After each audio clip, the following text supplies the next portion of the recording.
hanggang sa na rin itong mga puno na to.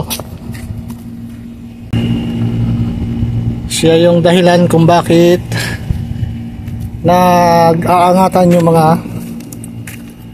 tiles dito o yung flooring. Ayan, oh.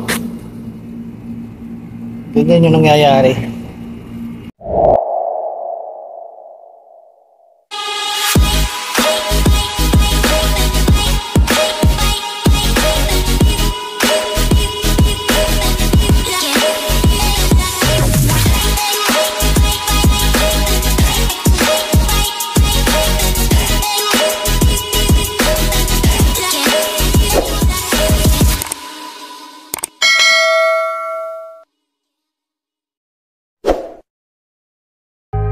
So hello guys, welcome to my channel.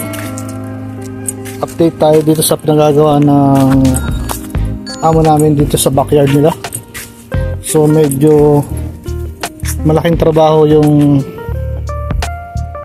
gagawin dito. So lahat ng perimeter slide ko dito, kung makikita nyo guys, ay talagang tinanggal lahat at nirewiring. So ito yung dating perimeter slide, pero dito pa rin naman siya ilalagay. So bali yung PVC pipe na dinaanan ng mga cable o ng wiring, ayan, inibabaw na rito sa buhos ng semento.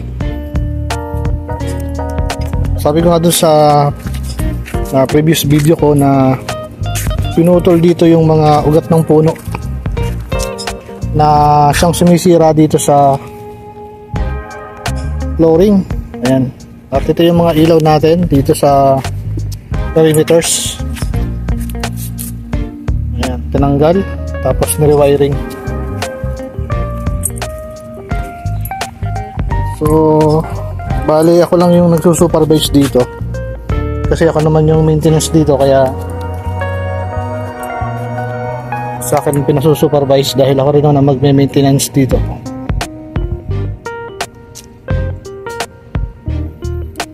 So hanggang doon sa dulo guys, ayan, makikita nyo. Ayan, nilagyan ng panibagong PVC pipe. Yan. Kung makikita nyo kung bakit medyo mahaba yung kanilang PVC, yung elbow nila, puputulin pa yan pagka lalagyan nila ng panibagong base. So ito yung dating wiring, so kinancel na yan. Lalagyan na lang nila dito ng panibagong base para sa ilaw. Ayan, yung pagpapatungan ng ating mga perimeter slide in. So yan, ito yung update ngayon dito sa backyard. So malaking trabaho pa to mga idol, kasi ito papalitan pa rin itong flooring. Ayan, ito yung flooring ngayon guys. So ngayon guys, update naman tayo dito sa tinambakan ng lupa rito. Ayan guys, makikita nyo na patag na rin. Yung makikita nyo na mga maliliit na PVC na yan, ayun yung palatandaan nila na may sprinkler o yung pandilig dito. Kasi pagka dumating dito yung nagpapantay, para visible yung mga palatandaan na yan, para tandaan na mayroong sprinkler yung mga ganitong pandilig.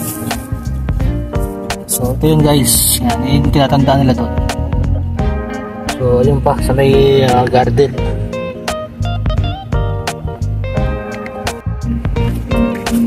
So medyo matagal-tagal pa to, kaya busy tayo ngayon. Hindi ko muna maharap masyado yung pag YouTube at pag-support sa mga kaibigan natin dyan sa YT community. Dahil malaki talaga yung pinagagawa rito sa bahay ng amo namin. So ito guys yung mga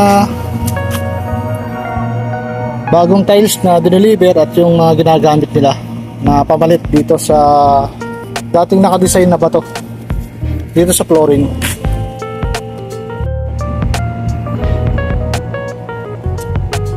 So ayan, dito sila nagkakating ng mga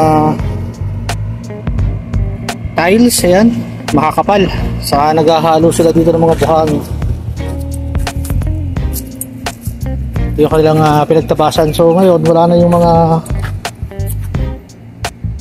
nagtatrabaho, yung mga kontraktor. Kasi ano na, yan, solo bali 5:53 na ng hapon. So ito yung nagawa nila. Ayan. Ito yung dating ganito ang itsura. Ayan, ganito. So hindi na maganda kaya ayan, pinatiles na rin.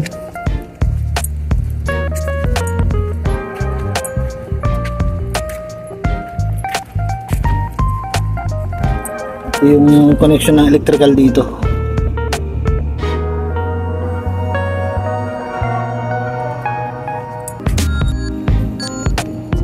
So ito naman yung isang manhole para sa electrical.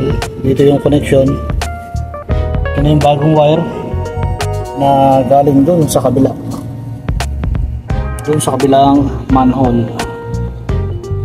So dito naman natanggal na yung mga ilaw. Ayan. So meron na ring sample para dito sa ilaw na to. So dumating na rin yung sample para sa ikakabit na ilaw dito. So medyo mas safety sa dati. Ito guys yung dating ilaw.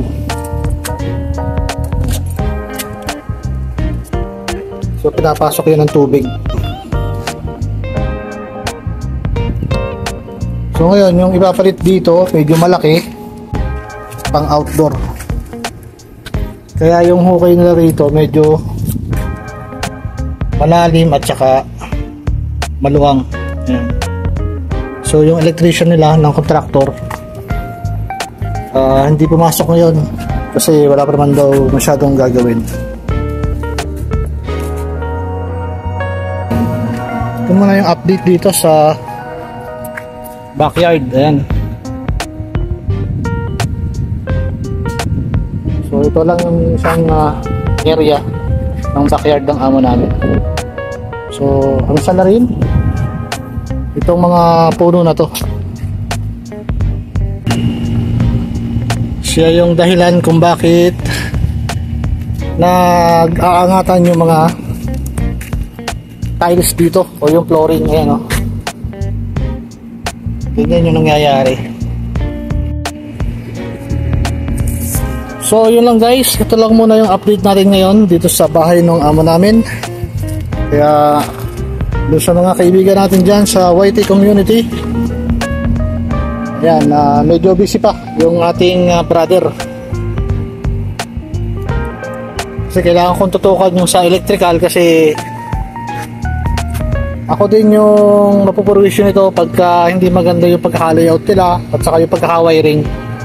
Dahil ako yung maintenance dito, so kailangan maging maayos yung kanilang pag-layout at saka pag-wiring sa ating mga perimeter slide dito.